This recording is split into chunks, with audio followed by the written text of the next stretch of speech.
Good evening. A lot of things in the news today, a lot of money talk, especially. NASA has completely changed their Artemis profile. And as a part of that, Starship might not fly that first thing with Artemis 3. Aliria, we're going to figure out who they are. They raised a $1.3 billion valuation. That's huge. Intuitive Machines raised 175 million. ESA announces a 100 million euro convergence initiative. Nord Space has launched Nord Space Ventures. We're going to talk about that a little bit. Well, AST Space Mobile gets a $30 million contract for a military broadband demo. Applied is invested in D-Orbit Systems. ESA signs a deal with Venturi Space for a lunar rover study. And we're going to do a deep dive in the huge OpenAI funding round just for comparisons. All that, plus our guest, Rich Godwin. From the news desk at the Center for Space Commerce and Finance, my name is Thomas Andrew Olson, and this is The Unknown Quantity.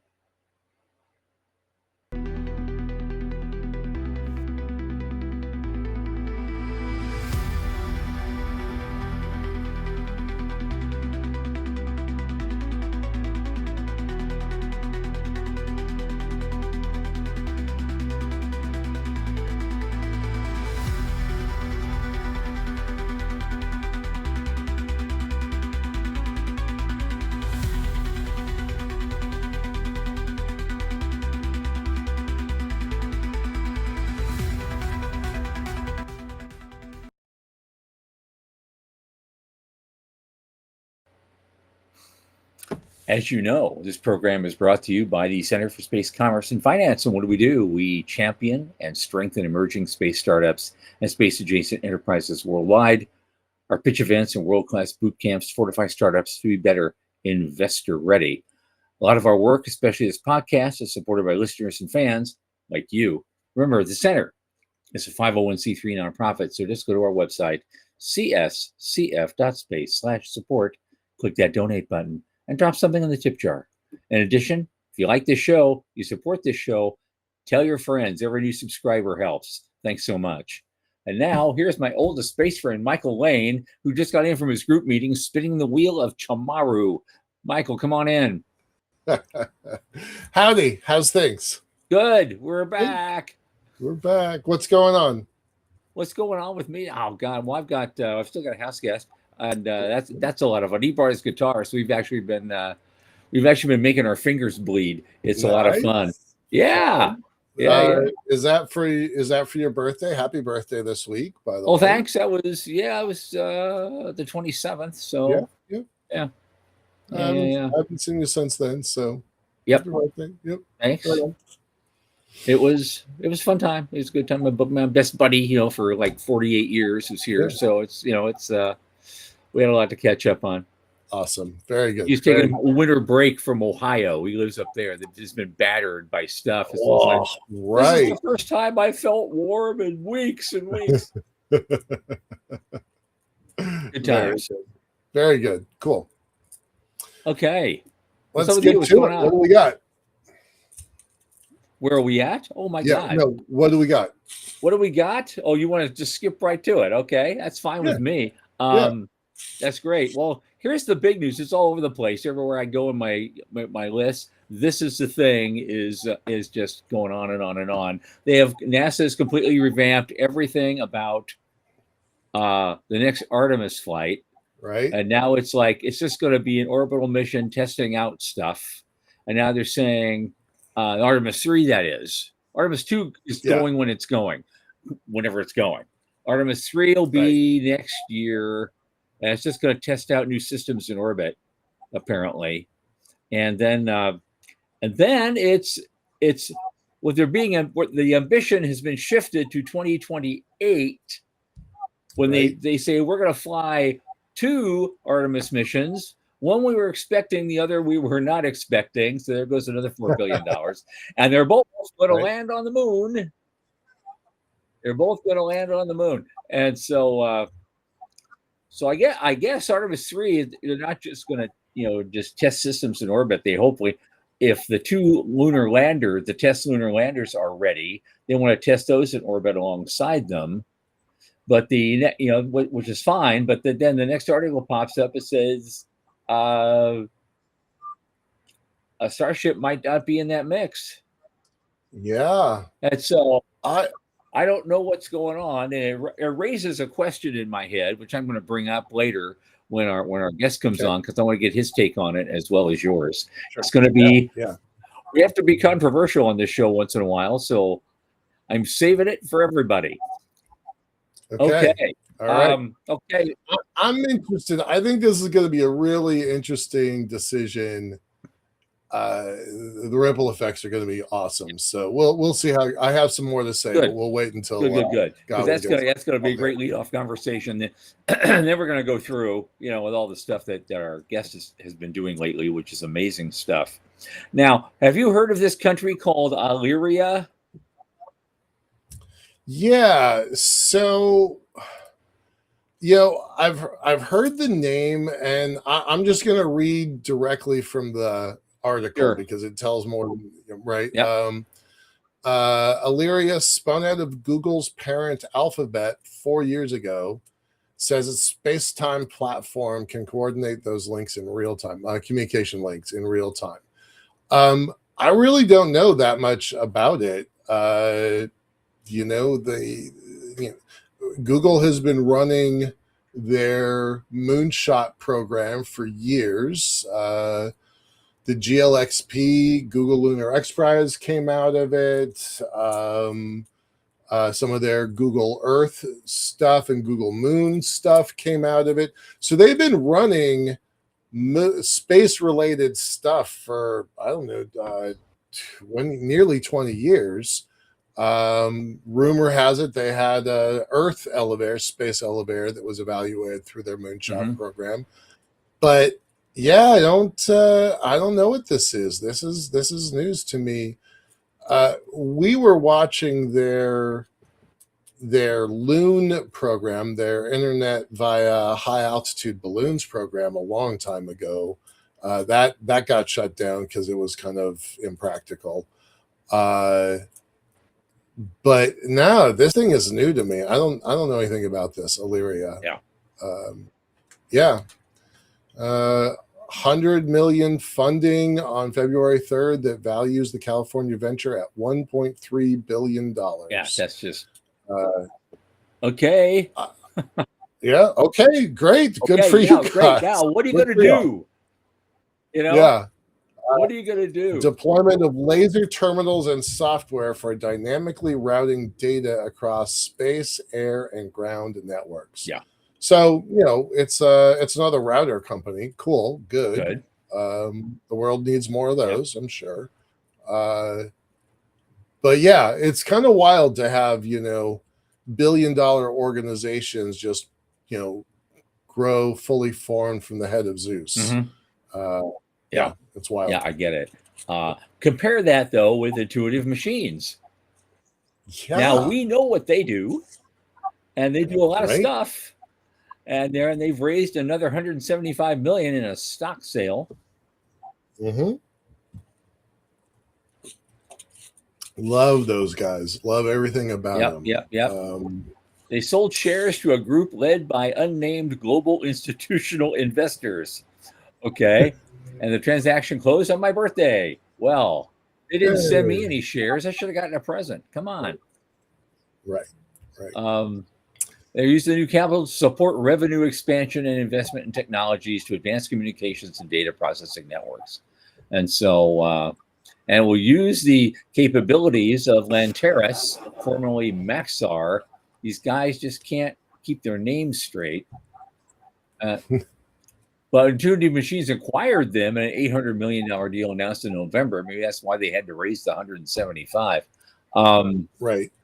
But communication services for missions on and around the moon. And they already have this is why. They have a NASA contract to provide those services, which is worth $4.8 billion over 10 years. Good on them. Wow. Yeah. They are trying to transition from, when they started, and their ticker symbol is LUNR. When they started, they were a lunar transportation system. Yep. Period. Yep. Start to finish. That's what they do. That's what they came for.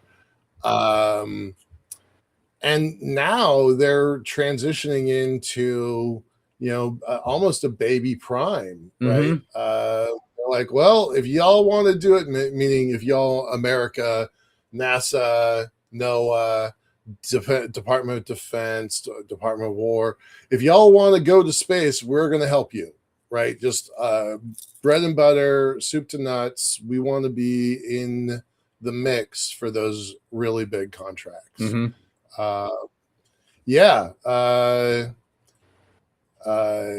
It's an interesting company. Reddit had a lot to say about this, so if anybody wants to go follow some of the articles in Reddit, they're pretty interesting.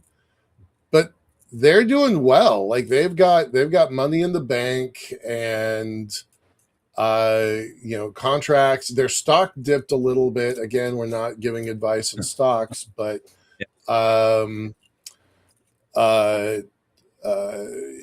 people are buying it right now because it fell a little on this news, and they're thinking that's stupid. We should have more. Yeah. So I get it. Jason's here tonight. He's saying pivot. That's kind of what they're doing, and just keep racking up some more revenue and other things while you're pivoting, I guess. But I just want to say hi here. Jason's here. Veronica Ann is here. Morty's here. Hey, y'all. And probably a bunch of other folks that don't identify themselves. Hi to you. Thanks. Welcome. Thanks, everybody, for being here. Yep. That acquisition and that M&A stuff, I mean, it's really real. We've seen it with Voyager has done it. Redwire has done it. There's a lot of small companies with really interesting capabilities. So a lot of these folks are coming out. That's what the Lanteris, used to be Maxar, acquisition was, right? It's not just about getting a technology, it's also about getting a hiring spree. And it's a hell of a lot easier to pick up 4 or 8 or a dozen or 25 engineers all at once, because this industry is starting to get really complicated to hire in. It might take months to get to hire somebody, but if you have the spare cash and you've got the ability, it's pretty easy to just go in and buy a ready-made company that already has contracts and revenue. Sean was right when he said M&A is a strategic exit or a strategic hedge. He's got a point about that, and I would just add to that M&A is also one of the more popular exits that we see and have seen over years and years in this industry. So, although IPO seems to be poised to making a strong comeback this year. We'll see. I have less. I know that it's happening. IPOs are definitely happening, and SPACs are back, according to you and Sean. I have less confidence in the IPO route. I do, and we're going to talk about that towards the end of our news stuff. But it's fascinating. Absolutely. So what else we got? ESA announced 100 million euros in funding yesterday for projects promising to accelerate the convergence of satellite and terrestrial communications. And there's probably a lot built in that. It's not real sexy, but it's satellite's a big industry. I'll be going to that conference about 3 weeks from yesterday, and so I'll probably hear a lot more about that while I'm there. I'm sure, and so that's huge. And they're coming in. Oh, Dallas is here. Hey, Dallas. He says, "What about the reflect orbital story in today's Washington Post Health and Science section? Think Kraft Eric's Lunetta Soletta." That's going back. You got to be a real history space nerd to remember that one. I haven't seen the reflect orbital story this morning. I read Washington Post Health and Science, but I kind of get the gist of what you're talking about. They wanted I presume they want to put in a some sort of a soletta type thing to reflect sunlight away from the Earth and cool it off. I've not heard about Nope. that. I mean, we've talked about reflect orbital a couple times. Yeah, I'll look it up. We'll maybe have something to say about them on Thursday. Yeah. Okay. Yeah, right. Michael is stunned. Like, yeah, I don't know what you're talking about. Yeah, Sure, yeah. I'll own it. Yeah. And so, but here's a fun one. I saw this big announcement. I've seen it a few days ago. Nord Space has launched something called Nord Space Ventures. And they've already made a strategic investment in Wyvern to accelerate Canadian sovereign space capability. So this is something that's starting to pick up all around, because ESA wants more independent capability, and now Canada's going in there and say, yeah, we want to do some sovereignty related stuff as well. And Raoul Goals actually said North Space Ventures exists because Canadian sovereignty requires Canadian capital. We're not just building rockets, we're building ecosystems that will ensure Canada controls its own future in space. Love that. I'm looking through this. I'm trying to figure out what kind of money they're bringing to bear. And they're talking about Wyvern, they're talking about Nord Space. I'm not seeing. Yeah, it's not in there. Yeah, they don't. That's what I thought. I didn't miss it. There's just it should be, because usually you start a fund, you seed it with something. Right. And especially, I know the rules in this country. If you start a fund, you have to seed it with your own capital. So, right. There's a lot of ways we can define that, of course, but even so. So I've lived in Canada twice for a year. Once, twice, 2 times for a year each. Once in Montreal and once in Vancouver. And I tried starting a fund in 2010 in Canada. And what everybody told me back then was, that's insane. Only happens in America. Forget that. But they also said, we don't invest the way y'all do. Like, we don't have our own NASDAQ. We don't have our own Silicon Valley. What we have is, we're really into commodities futures, wheat and cattle from the Great Plains, timber and lumber and oil. And they're like, you guys, you Yanks with your crazy ideas, forget that. We're not going to do that. So they utterly shut me down in Canada, in Vancouver in 2010. So it's a little refreshing to see this come out and say, oh no, actually, that's a really good idea. Oh, and maybe those Yanks aren't so crazy after all. Maybe those Yanks aren't quite so crazy. Yeah, because they built a $630 billion industry out of it. But okay. Yeah. Hey, Wes, thanks for coming. I hope you're still here. He's switching over to the LinkedIn feed, so I don't know if that means you're dropping off of our channel, but nice to see you, buddy. But yeah, we're getting a lot of folks tonight. Yes, the other night we didn't really have too many people, and now it's like everybody's flooding in. So this is great. Love to see it. Love to see it. Okay, more money. AST Space Mobile won a $30 million contract for a military broadband demo. They wanted to see if it's so we're back to this, and Walt would have a field day with this. They're demonstrating a space-based cellular broadband network to see if that can connect directly with military communications devices. Okay, this is more cell tower in the sky stuff. Yep. Okay. Yep. And but I guess if you're doing it for military targets, the military will just keep paying you, and you don't have to worry about whether the commercial aspects of it. We've done the studies on commercial cell tower in the sky, and it's never panned out. It's never you just don't make enough to make it worth getting up in the morning. Well, you say that, but then SpaceX's Starlink is looking to connect, quote, hundreds of millions of not 5G but 4G phones in remote areas. And then this contract for AST, I mean, I swear to God, this has got to be a direct out result of Starlink turning off the Russian Yeah. dishes, 2 weeks ago, right? The SpaceX has their own military grade system. It's called Starguard. And I don't think folks want to be dependent on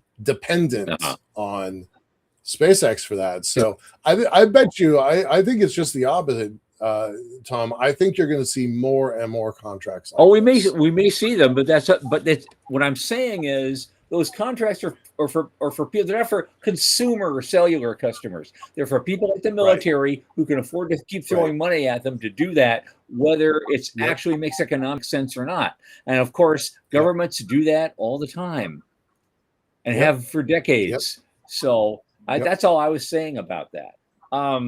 But as a commercial service, cell tower, when we tried to talk to the Saudis to try to build something for Avialto over there, and all they wanted was cell tower in the sky, and we did the numbers, this is not going to pay you. We're doing Wi-Fi, broadband, and mobile backhaul. That will pay you. But just a little cell thing, that's not going to pay you very much. It's not going to be sustainable for you. And so it's not worth it to us to do either. But who knows? I mean, but for big guys like that, want to pay somebody to do that for them, and they don't care if they make money or not. They just want the contract and bring in the the cash.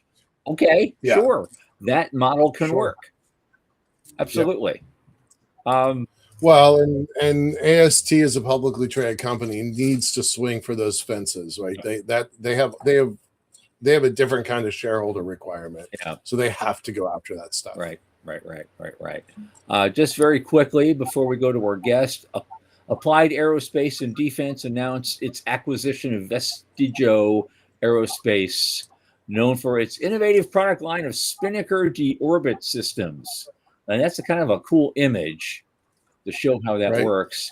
It's a different kind of model than our guest the other night showed us. Yeah, but I'm glad to see some competition in this space, and they're taking space junk and deorbiting very seriously, and I am always in favor of this. I want to see more of this. Yeah. And of course, ESA then signed a contract with Vingiri Space to do yet another study related to future lunar rover technologies. That's like the third contract I've seen with ESA and other places to do lunar rover studies just in the last week or two. So, which was kind of cool. They don't mention did they mention a number? I'm looking at this. This is dated the 24th. That's awful. It's a pretty badass picture. I mean, I gotta say, I'm kind of digging the rovers. Yep, literally. That looks like a grown up car like that. I was pretty surprised by that. Absolutely, but I've not seen him mention a number. So okay. Here's I think this is it. Yeah, this is it. The next one, this final one. Just before we go to our guest, we got 2 minutes. You brought this up, Michael, so you can take the lead on this. These are the eye-popping charts, put OpenAI's record funding round in perspective, and I think that's important for our industry as well. Yeah. Here we are. We love our sector. We're so happy. We're over $600 billion a year in revenues. We're like, look at us. We're pretty neat. We're changing the future. And in one transaction on Friday, OpenAI pulls in $110 billion. $110 billion. Here we are, Tom and Sean are kind of like tracking all the articles that we post on this show, and we're keeping kind of a running tally. And it's several billion dollars so far this year, and we're pretty happy about that. But OpenAI pulled in $110 billion in a single transaction. Well, that first chart is actually that bar chart showing the largest U.S. venture capital deals ever. $1 Right. There's like 9 of them. 3 of them are OpenAI. Right. Yeah. And one's Anthropic. And one's Anthropic. Right. It's like, two of them are Anthropic. Yeah. 3 of them are OpenAI, and one of them is XAI. Yep. The biggest venture capital deals ever. Uh-huh. It's hard to imagine. And then you scroll down to the largest IPOs of all time, Saudi Aramco, 25 billion. So the biggest IPO, and this is what I was talking about a minute ago. It's like, I don't know sure if I have the same confidence in IPOs that you do. General Motors is on this list at $15 billion. Visa is on this list at $17 billion. SoftBank at $21 billion. And Saudi Aramco at 25. So when it finally gets to the public market, this one transaction is 4 times bigger than the biggest IPO of all time. Right. That blows my mind. So where does that leave us in the crossroads of space and money? I don't really know, but this definitely makes me wonder if I had always assumed that we would go public. I mean, I've been assuming that for a long time. Yeah. My favorite idea, but I don't know if I ever have to, given these numbers. Right. I wonder if I ever have to. Exactly. Yeah, wild implications. Yeah, and I'm not as sanguine on IPOs as you think I am. I don't know where you got that idea. When I do the boot camps, and I always do the section on exit strategies, and I tell them, compared to the other ones, IPO is like one of the worst ones you can do. It's just gonna suck the life out of you, and so hard. And you have to making reports where young Turks at Goldman Sachs are going to be cursing your name. They're 25-year-olds cursing your name and your parentage and the company you spent years building. You got to put up with that shit every 3 months on the call. Yeah. And it's like, who wants to do that if you don't have to? Yeah. I mean, I'm not trying to sit in here and compare, Avialto or Liftport to OpenAI. We don't have 800 million customers that use our system every month. So, we don't have to worry about that comparison just yet. But I do wonder what our future looks like if this is the kind of valuation you can get. Right. Okay. Yeah. On that, let's get to our guest. Our guest tonight is Rich Godwin, who's returning with us. Always a great guy to come in. He's, of course, the head of Space Tech Holdings. He's got a lot of new stuff going on. Rich, come on in, man. Hello, chaps. There he is. Okay. So I want to get this. I don't want to get to you because I have a thing I want to talk about. All the NASA restructuring of the Artemis flights and everything they're doing over there. How much of this is Jared Isaacman? Because my question is this. It's either one way or the other way. Is it time, after all this screwing around, is it time to unleash Jared Isaacman?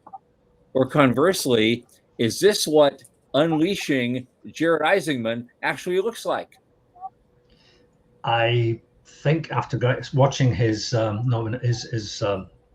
certification, when he was nominated, the hearings, he's between a rock and a hard place. He's got a job to do. He's got a deliverable. He's got a goal. He's got a mission. But then he's got all the leash, if you like, of the politics.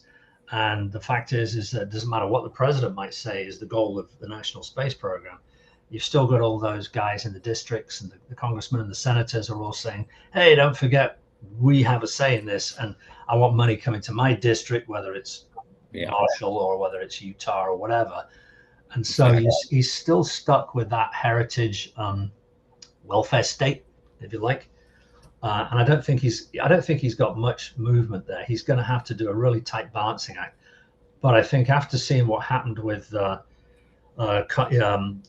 commercial cargo and commercial crew, everybody knows that commercial works if it's real commercial. I'm not talking about cost plus. I'm talking about fixed price. I don't know if the heritage companies can deal with fixed price. I mean, you look at what's been going on, it's like, I don't know if these guys can do it.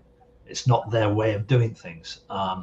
So I don't think for much longer they'll be taking fixed price contracts or, cost plus contracts. Right. Price. Which is kind of interesting because there was an article I read. I didn't include it tonight.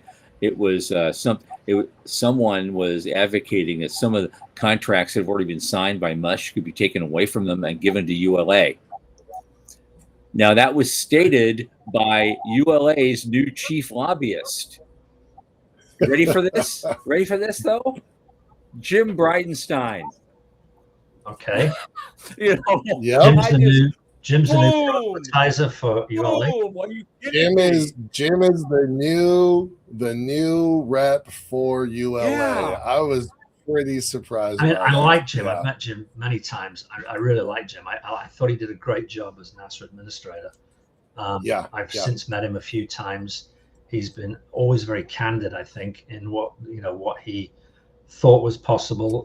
It wasn't just towing the party line. He looked at the possibilities of how to do things.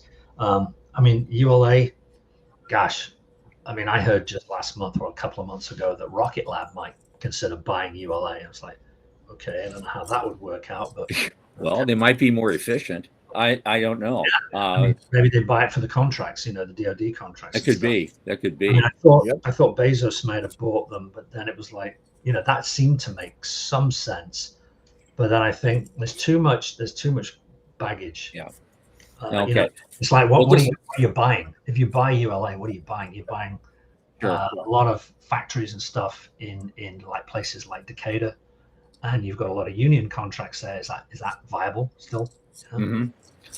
So let's move on to you, but I wanted just one more thing about Artemis. They've done all this revamping of Artemis. They're gonna do Artemis 2 is going in a month or maybe, and then Artemis 3 goes next year. In a month or maybe once they get it down. Right, but then they're gonna do supposedly 2 Artemis 4 and Artemis 5 in a single year.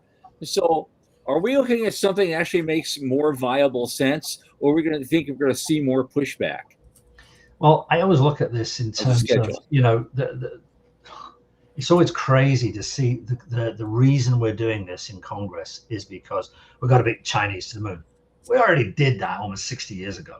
We already beat the Chinese to the moon. It's a question now is who gets to grab the high ground or, take place, set the rules, if you like. Yeah. And I think what Jared looks at is I think he's going to do a great job. I really do. He's looking at what we did before that was right. And we did Apollo 9. That made a huge amount of sense to, wring out all the bugs and stuff out of the system, out of the LEM system. Okay, by the time that LEM flew, the Eagle was not ready. We didn't have a lunar module that was lightweight enough to handle the landing. So either that or Apollo 10. So, being a history buff on that stuff, I think the idea of doing a full-up rehearsal close to home, where, and I'm not sure what else are they going to do? Refueling on orbit? Okay, great. That'd be fantastic. Are they going to fly Blue Origin? Are they going to dock with SpaceX HLS and with Blue Origin? Mix and match. What's it going to do? I'm sure it's pretty exciting. And Dallas just said in the article he read, NASA will be increasing SLH launch frequency to 1 every 10 months at a minimum of $4 billion a pop. That's a lot of money. How sustainable is that? Okay, you increase your launch frequency, but how far are you really going? Well, they're going to keep running freight trains out west, and after everybody else is flying. And they're still going to be running freight trains, and people are going to be flying past them at 500 miles an hour, and they're still doing 30. That is true. That is the absolute truth of every time. And the government has been involved in transportation systems almost since its founding, and then hung on to them too long. It started with the Erie Canal, and they were still running that thing and paying for it long after they started building railroads. Yeah. So it's the same thing. It's gone on for 2 centuries plus. So it's I guess. They don't learn. I don't know. It's a quandary. I think that I'd be really interested to see what Blue does. I would like to see their launch cadence go up. I think that that last flight of New Glenn was awesome. I mean, the way they stuck that booster landing was really something to watch. Brilliant. You know, and nailed it right on the center of the barge target. I would like to see that, and obviously, I'm really interested to see what Starship does next. You know, what's Ship going to do? Yep. Hopefully, very soon. Yep. Let's get to you. I know you got some new stuff in the pipeline. You're doing some interesting things, and we'll get to Doug's statement question in a second. But I want to hear about you, Rich. What's going on? So, Space Technology Holdings is motoring ahead. Our flagship company is Illuma Power up in Canada, and you know, you were saying before, Michael, about how it's difficult to handle VC up there, and it is a different ecosystem than it is in the States. You'll find that valuations in the States are usually twice what they might be in Canada, so you still do have to come here a lot for the money. But we've had so much assistance from the Canadian government, the BDC Bank, you know, I mean, and our partners, Martin Rare, who's a $5 billion Toronto company in an OEM to Detroit. And I mean, these people have been so behind us right from the start. So we're getting to a point now where we are getting our first orders in from military and utility companies. We do have several hyperscalers, AI hyperscalers, who've been to our plant, seen our operation, very impressed, have said, okay, build as a prototype. So we are currently going to build that prototype. You gotta back up and tell our new listeners, because it's been a while since we've been on the show and our audience has grown. Give us a background a little bit. Well, who are you? What is Illuma Power? Because I know and Tom knows, but I want to make sure everybody else knows. This is just a disc of plain old aluminum, or as I call it, aluminium. I could make a saucepan out of this, or beer cans, right? It's just a plain old disc, but that is our fuel. That aluminum holds more energy density than diesel, so, but you've got to know how to get that energy out, because you have to put so much energy to make aluminum in the first place, and it's still sitting in there. And you just have to be able to get it out and control how you get it out. And we've figured out how to do that. Aluminum air batteries have been around for a long time. Ours is now an aluminum galvanic generator. So those discs go into the generator. They are the fuel. It's not like they get recharged, they get consumed.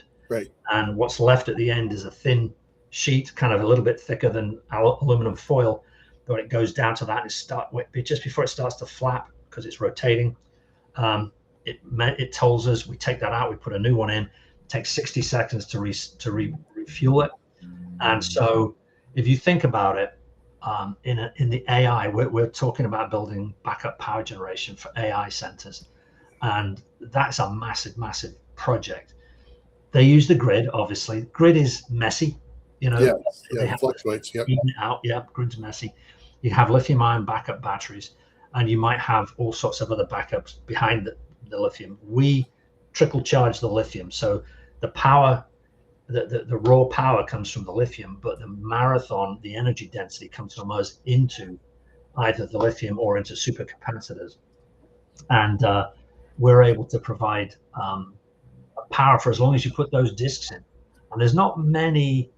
I'll tell you, if you think about it, zero emissions, so no carbon. Right. What can you do off grid that's like that? You've got hydro. Good luck.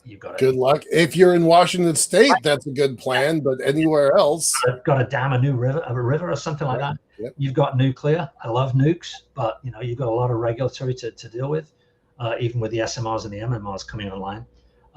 Geothermal, yay! When I love the whole idea of geothermal, but it's not ready unless you're in Greenland, Iceland. So hydrogen, good luck with that infrastructure. You know, you can't contain it for any length of time. And then you got us. Yeah, we can provide firm dispatchable energy for as long as you keep putting those discs in. And so, you know, I don't want to say it's base load, but it's firm and it's dispatchable and it's available whenever you want it. So at high energy levels.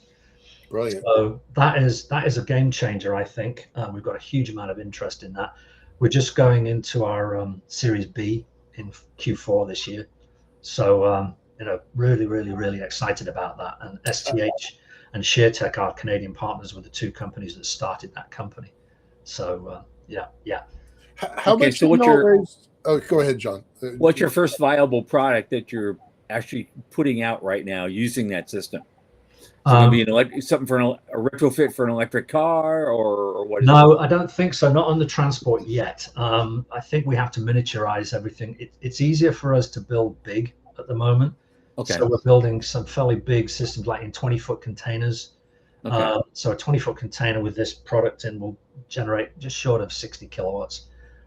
Not huge for a 20-foot container, but when you consider a lot of the backup problems, even in Texas, when the grid goes down, if for whatever reason, they bring on the diesel generators or the gas generators, and they're only allowed to run them for 15 minutes, but then they're past their emissions. Even in the state of Texas, so it's not like they'll just run those things for hours and days or whatever. So ours makes a lot of sense to, hey, you can run ours as long as you want, because there's no emission.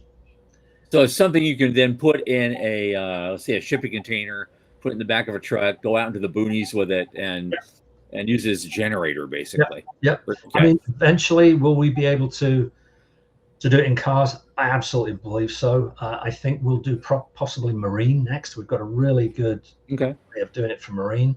Electric aviation, TBD. I think we have the energy density to do it, but we've got a ways to go with the cathodes and the electrolyte to be able to get to that. But I think we could provide long duration, enough power for electric long distance aircraft, not just little VTOL take you downtown. So what does that mean in specifics? Dallas asks good questions. How much energy is going to come out of one disk in your energy density equation, and how long will a typical disk last? And then what you're building now? On our kilograms or watt hours per kilogram, that everybody always quotes, they go, watt hours per kilogram. They go, Elon will say, we got 2.76 kilowatts per kilogram. Yeah, that's cell. That's the cell. When you put the system on it, which is all the cooling and the wiring and everything, it's about 1.7, 1.8 watt hours per kilogram, right? Or kilowatt watt hours per kilogram. Yeah. With ours at cell, we're getting 2,300 watt hours per kilogram, right? 23 kilowatt hours per kilogram. I keep getting mixed up with that. So we're getting huge amount of energy density out of the aluminum. The issue becomes when you take it through the system and you've got the electrolyte, you've got the cathode, you've got the air, then it comes down to about 500 watt hours per kilogram.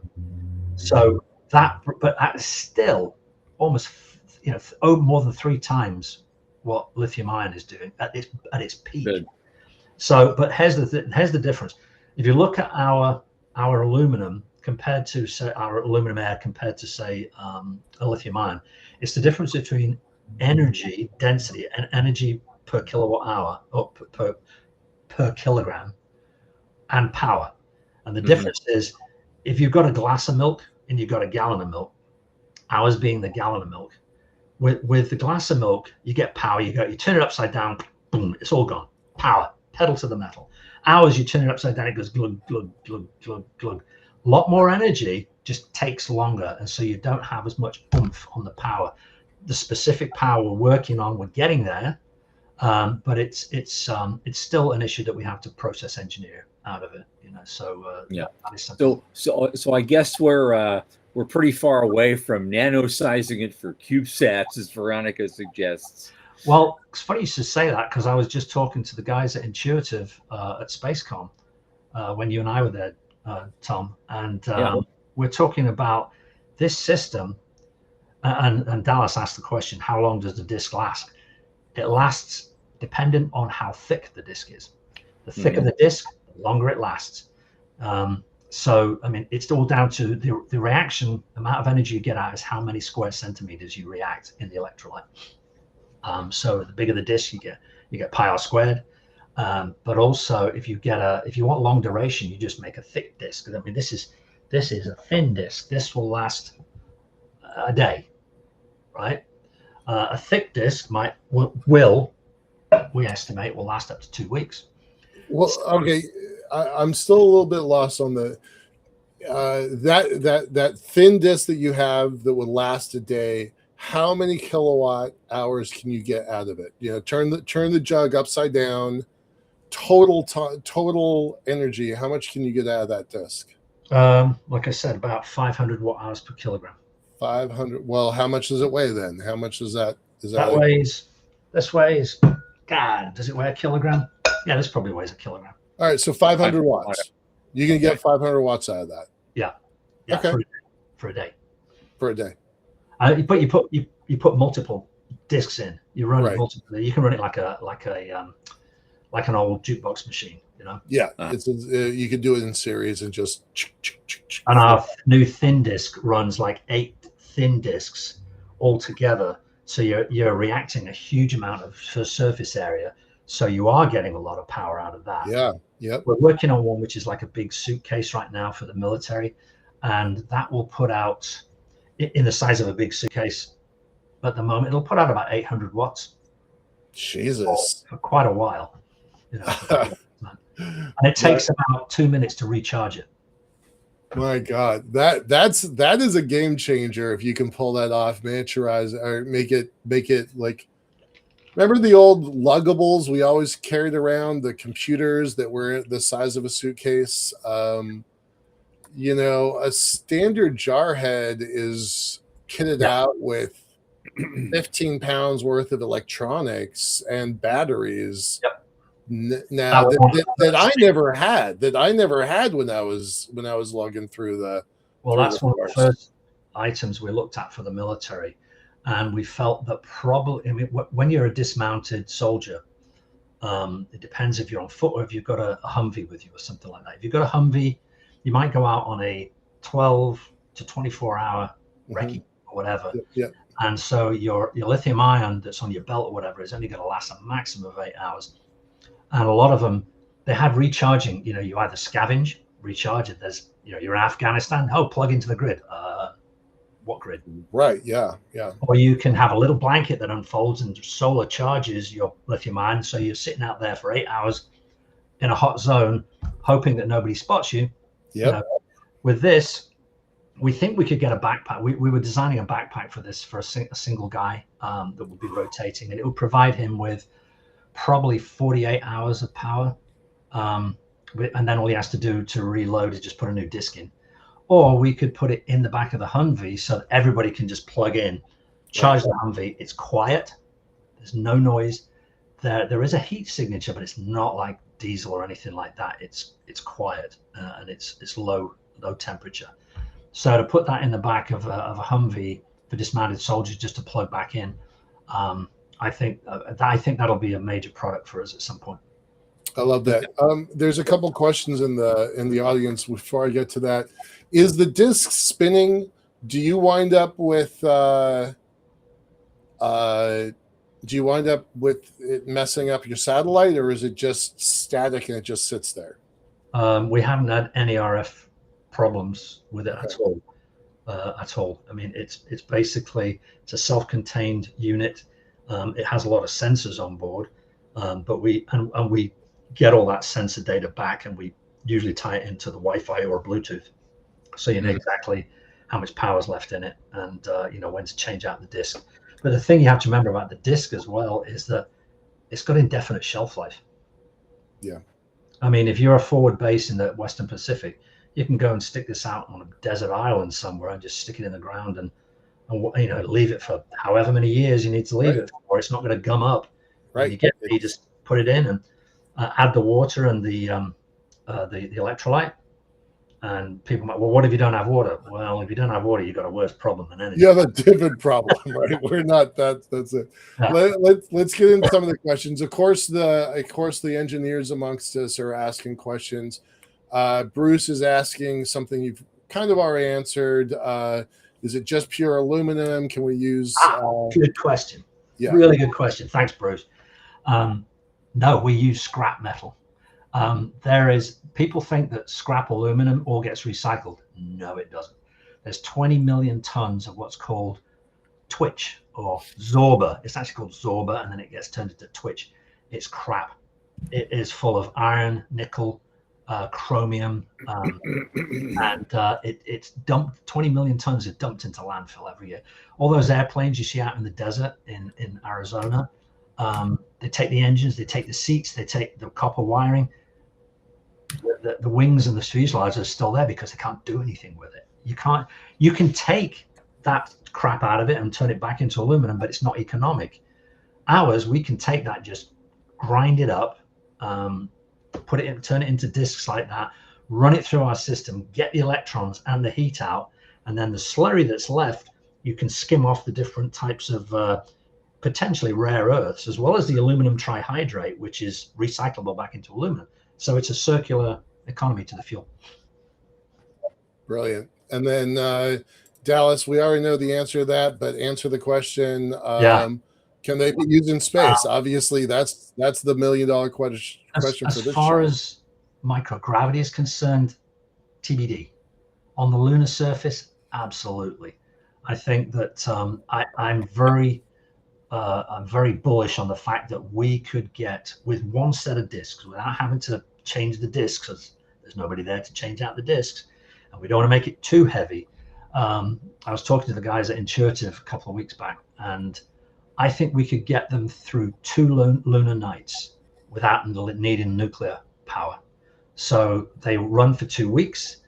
We turn on our system. It basically just keeps the system alive. You're not running it full tilt, but half the energy that's coming out of this is heat. So it's an exothermic reaction. So we're keeping the thing warm. Then you do another 2 weeks of sun up, another 2 weeks of night, another 2 weeks of sun up, and then you're done. I think we could do that in one system. Okay. Yeah. How much would that weigh? What's the mass of that system? It depends on how much power you want out of it. Okay. Okay. So you're building something now, though. You're building something that you're putting into a shipping containers type size thing, and you're going to sell to somebody. Big build out. If you go to the website, alumapower.com, you'll see our first build out on the front page. Okay. Okay. I was going to ask you what the price point is. So you have something like your standard thing you're building now. It's fully loaded, ready to go. You're putting it on a truck. You're delivering it to presumably a job site somewhere out in Bum F Egypt, so wherever it is. And so maybe price out the gate, on the ground, up and running. What is it? I mean, we're talking about a prototype right now, so it's not cheap at the moment, but at scale, we know we can get the capex down very well, because most of the system is going to be injection molded plastic, because you can't run our electrolytes inside most metals. It will dissolve them. Sure. So you put it in plastic. So that's not the expensive part. The fuel, think about this. Anybody else out there putting aluminum air batteries together is having to use like 6061 alloy. We use twitch. So our cost of our fuel is less than a quarter of their cost of fuel. Okay. So the OPEX is really, really low.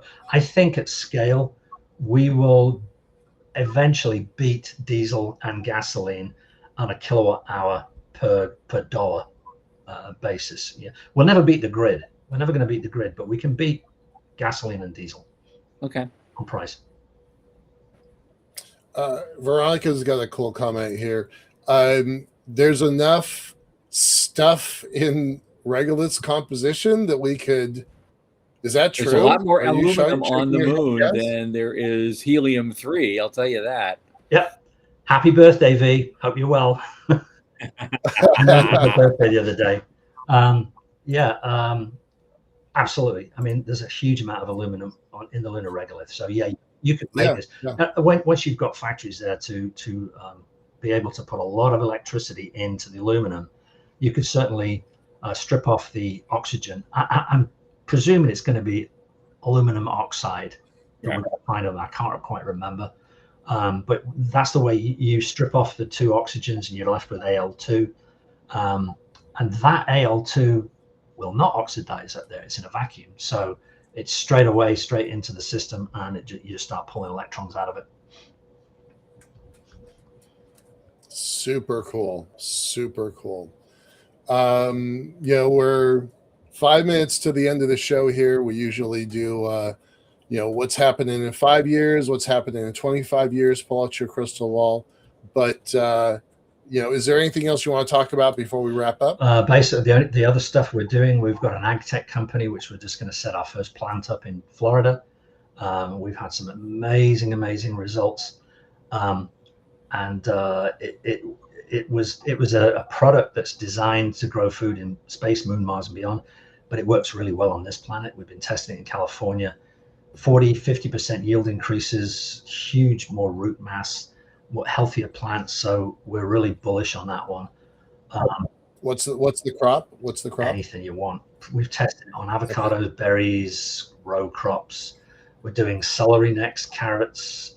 We've done, blueberries, strawberries, raspberries, you name it, potatoes, corn. We've done corn.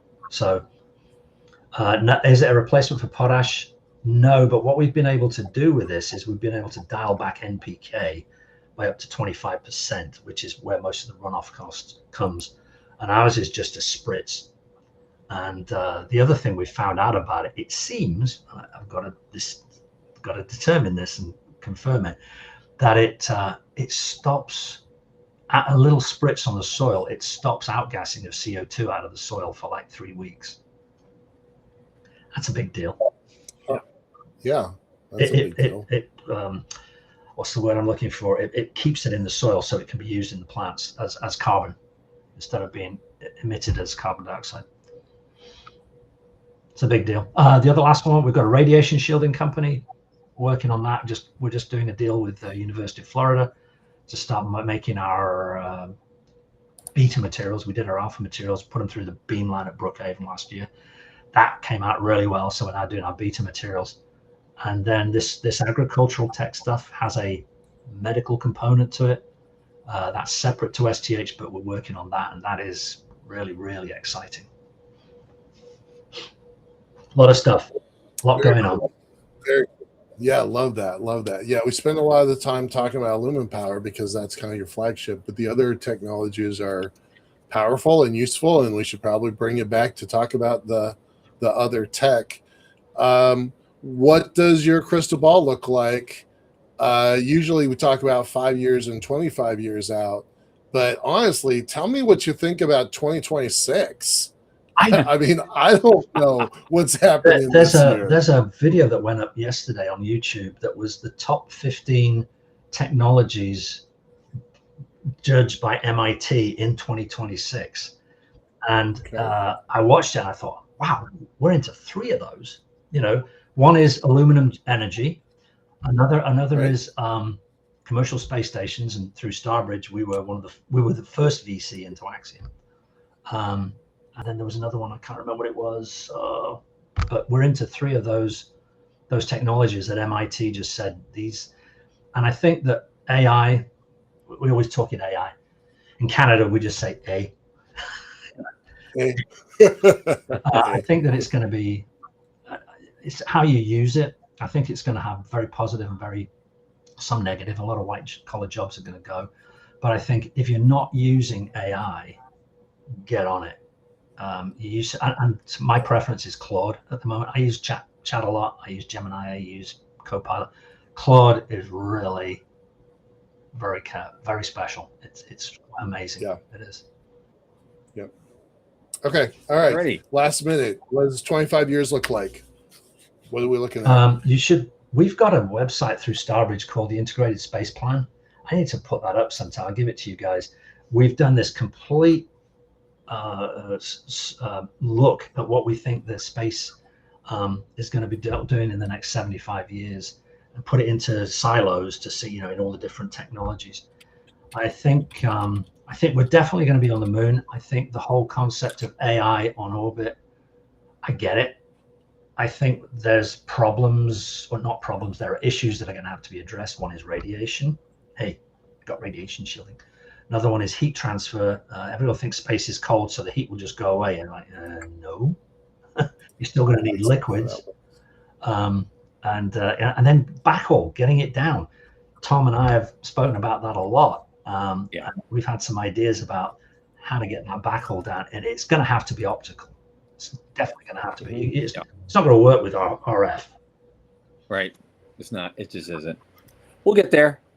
We'll get there to a lot of places. And on that, Rich, we have to say goodbye, but we're going to bring it back again very soon. My God, serial entrepreneur, investor, Renaissance man. Oh, absolutely. This was Saturday night. Very cool. Okay. Thanks, Rich, for being here, and we'll see you in a minute. Anytime, guys.